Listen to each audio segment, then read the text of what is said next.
नाज़रीन, जाहिद गिशकोरी का इस्लामाबाद से इस्लाम पहुँचे। आज मैंने एक इम्पॉर्टेंट आपको स्टोरी देनी थी। स्टोरी ये है कि पाकिस्तान की जो वफाकी हुकूमत के इदारे हैं, 185 डिवीजन्स हैं, मिनिस्ट्रीज हैं, इंस्टीट्यूशन हैं या ऑटोनमस बॉडीज़ हैं जो कि वफाकी हुकूमत के कंट्रोल में आती हैं। 63% इदारों में जो उनके बोर्ड ऑफ डायरेक्टर्स हैं वो नामुकम्मल हैं। आप हुकूमत की संजीदगी इस बात से अंदाज़ा लगा सकते हैं कि तरक्की के रास्ते पर जो गामजन करना है इस मुल्क को, 63% इदारे मशीनरी वफाकी हुकूमत की, उनके board of governor, board of director जो हैं वो नामुकम्मल हैं। इसमें 36 ऐसे इदारे, अहम इदारे, इंस्टीट्यूशन, डिवीजन, मिनिस्ट्रीज, जिनके बोर्ड ऑफ डायरेक्टर्स या बोर्ड ऑफ गवर्नर जो हैं वो काम ही नहीं करने, नॉन फंक्शनल है और कई अरसे से हैं। ये तफसीलात जो कि होशरुबा हैं, ये special investment facilitation council SFIC, special facilitation investment council SFIC के सामने डिटेल रखी गई है कि ये वो इदारे हैं जिस पे काम किया गया है। इदारों की पोजीशन यहाँ खड़ी है। अहम तरीन इदारे बोर्ड ऑफ डायरेक्टर्स के बगैर नॉन फंक्शनल हैं, वहां कोई काम नहीं हो रहा। इन इदारों के जो बजट हैं वो 4000 अरब रुपए से ज्यादा है। जिन्होंने डिसीजन लेने हैं, जिन्होंने आगे बढ़ाना है इदारों को, मुल्क को आगे बढ़ाना है, लेकिन बदकिस्मती से इन इदारों की ये हालत है।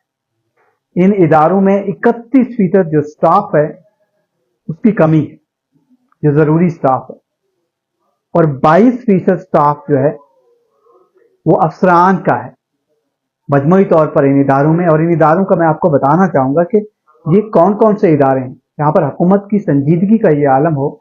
SIFC जो कि स्पेशल इन्वेस्टमेंट फैसिलिटेशन काउंसिल है, जिसका काम ही यही है कि मुल्क को आगे ले जाना, और 14 महीने से ये काम कर रही है। प्राइवेटाइजेशन पर भी मुल्क के मुख्तलिफ अनयूटिलाइज सेक्टर को यूटिलाइज करना है, ज़राअत का बिलखसूस, और दूसरे उसमें इन्वेस्टमेंट लानी है बाहर से। लेकिन पाकिस्तान की हालत ये है इदारों की। ये सिर्फ मैं वफाकी इदारों की बात कर रहा हूँ। मेरा फोकस आज वफाकी इदारों के इंस्टीट्यूशंस हैं, डिवीजन हैं, मिनिस्ट्रीज हैं, ऑटोनमस बॉडीज हैं और अथॉरिटीज हैं। सूबों की हालत ज़ार किसी और मैं स्टोरी में आपको अगली स्टोरी में बताना चाहूंगा। और ये कौन कौन से इदारे हैं, तो डॉक्यूमेंटेशन मेरे पास आई है, आप हैरान रह जाएंगे कि ये इदारे क्या हैं। आप कॉमर्स और इंडस्ट्री जो कि सनत का इदारा है, वजारत है, उसके 15 ज़ेली ऐसे इदारे हैं जिनके बोर्ड ऑफ डायरेक्टर्स नामुकम्मल है और कई इंस्टीट्यूशन का फंक्शनल ही नहीं है बोर्ड। आप मिसाल ले लीजिए कम्युनिकेशन डिवीजन, जो कि जिसमें हाईवेज हैं, पाकिस्तान का इंपॉर्टेंट वो है, आमदरफ्त का, पाकिस्तान पोस्टल सर्विस का, इंश्योरेंस का, तमाम नॉन फंक्शनल हैं। और इसी तरह से एक लंबी लिस्ट है जो आपको फाइनेंस डिवीजन की 14 एंटिटीज हैं जो कि डायरेक्टर बोर्ड जो हैं वो इनकम्प्लीट हैं, जो कि अहम तरीन वजारत है पाकिस्तान की। उसमें ज़राई तरक्याती बैंक का इनकम्प्लीट है, नेशनल बैंक का इनकम्प्लीट है, स्टेट बैंक ऑफ पाकिस्तान का इनकम्प्लीट है, एग्जिम बैंक का पाकिस्तान का आप देखिए इनकम्प्लीट है, HBFCL का इनकम्प्लीट है, पाक ओमान इन्वेस्टमेंट कंपनी का इनकम्प्लीट है, Pakistan development fund limited incomplete है, और एक लंबी लिस्ट है। फर्स्ट वुमेन बैंक जो है वो नॉन फंक्शनल है बोर्ड। और इसी तरह से आप जो नेशनल फूड एंड सिक्योरिटी का उसके ऑलमोस्ट 80% बोर्ड जो है वो नॉन फंक्शनल। जो अहम तरीन इदारा है पाकिस्तान की खुराक का, एग्रीकल्चर का, जो कि बैकबोन है पाकिस्तान की, कॉटन का भी नॉन फंक्शनल है। तो आप इससे अंदाजा लगा सकते हैं हुकूमत की संजीदगी अपने इदारों के हवाले से।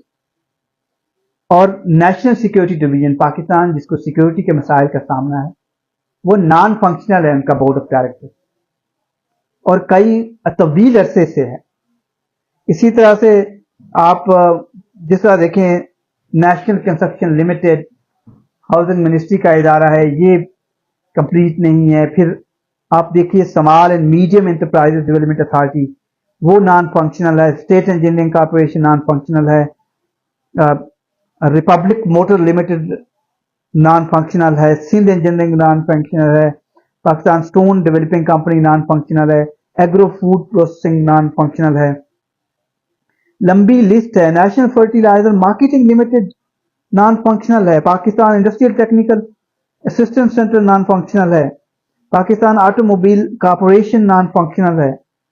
कि आप को इससे आप अंदाजा लगा सकते हैं कि क्या क्या क्या इवन मिनिस्ट्री ऑफ साइंस जो कि अहम वजारत है टेक्नोलॉजी की, उसका इनकम्प्लीट है बोर्ड। और इसके अलावा लंबी पाकिस्तान कॉटन स्टैंडर्ड इंस्टीट्यूट मैंने आपको बताया, नेशनल काउंसिल फॉर होम्योपैथी है, Pakistan medical and dental pharmacy council of Pakistan incomplete और नॉन फंक्शनल है। तो एक लंबी लिस्ट है जिससे आपको अंदाजा होता है कि ये क्या हो सकता है, ये नॉन फंक्शनल क्यों है, नेशनल सिक्योरिटी डिवीजन हैं, पूरी एक लंबी, मैं आपको पूरी डिटेल्स बता सकता हूं जिससे ये मुल्क के अहम तरीन इदारों की हालत है। आप इनके फंक्शन देखिए, आप इनकी बजटिंग देखिए, ह्यूमन रिसोर्स देखिए। पाकिस्तान टेक्नोलॉजी इन्वेस्टमेंट अंदर लाना चाहता है, माइनिंग में इन्वेस्टमेंट चाहता है, एग्रीकल्चर क्योंकि स्पेशल जो फैसिलिटेशन काउंसिल है उसने कई ममालिक को इंगेज किया है एग्रीकल्चर के शोबे में बिलखसूस। फिर माइनिंग में बड़ी इन्वेस्टमेंट की प्लाजेज हैं सऊदी अरेबिया की जानिब से, यूएई की जानिब से, इवन फ्रांस भी चाहता है, कतर चाहता है एग्रीकल्चर में, फ्रांस एग्रीकल्चर में भी, बहरैन है, मुख्तलिफ दूसरे ममालिक हैं जो पाकिस्तान में इन्वेस्टमेंट करना चाहते हैं। लेकिन पाकिस्तान की अपने इदारों के हवाले से हुकूमत की संजीदगी का ये आलम, इवन 4-4 महीने जो स्पेशल फैसिलिटेशन काउंसिल की वेबसाइट है इस पर दुनिया नजर रखे हुई है और पाकिस्तान क्लेम कर रहा है कि वो $50 बिलियन की इन्वेस्टमेंट लाना चाहेगा आने वाले 5 साल में या 2030 तक। इसके नाम से ये हुकूमत कोशिशें कर रही है लेकिन उनकी वेबसाइट अपडेट नहीं होती, मीटिंग्स नहीं हुई गुज़श्ता 2-2 माह से, 3-3 माह से इम्प्लीमेंटेशन कमेटीज की जो हैं। और उसमें संजीदगी आप देखिए कि गवर्नमेंट के मुख्तलिफ इंस्टीट्यूशन जिस तरह PIA है, जो 5 टॉप एंटिटीज हैं जिनको कई हजार अरब रुपए के लॉसेस का सामना है सालाना, जिस तरह पाकिस्तान रेलवे है, पाकिस्तान इंटरनेशनल एयरलाइन है, पाकिस्तान स्टील मिल है, या डिस्कोज हैं, पाकिस्तान का जो पावर सेक्टर है। ये जिससे आपको अंदाजा होता है कि हालत क्या है इन इदारों की। उन पे जो प्राइवेटाइजेशन का मकसद है वो पूरा नहीं हो रहा, PIA में कोई ज्यादा इंटरेस्ट शो नहीं कर रहा। ये तमाम वो एंटिटीज हैं जिसपे हुकूमत चाहती है कि इन लॉसेस को कम करे, लेकिन उसके बावजूद कोई उस पर बेसिक होमवर्क हो चुका है, नेक्स्ट स्टेज तक चीजें चली गई हैं PIA पे बिलखसूस, लेकिन कोई जो पार्टी है इंटरेस्टेड उसको गवर्नमेंट कन्विंस करने में अभी तक नाकाम है। और ये वो सारी तफसीलात हैं जो स्पेशल इन्वेस्टमेंट काउंसिल के सामने रखी गई हैं, जो कि मैं चाहता था कि आपको ज़्यादा से ज़्यादा मैं डिटेल दूं, क्योंकि ये एक ऐसा शोबा है जिस पे तमाम पाकिस्तानियों की भी नज़रें हैं, ओवरसीज पाकिस्तानी की नज़रें हैं और इंटरनेशनल प्लेयर्स की नज़रें हैं, पाकिस्तान के दोस्त ममालिक की नज़रें हैं। आप इस स्टोरी पे फीडबैक जरूर दीजिएगा, इंपॉर्टेंट स्टोरी है। अगली स्टोरी तक के लिए इजाज़त दीजिए, खुदा हाफिज़।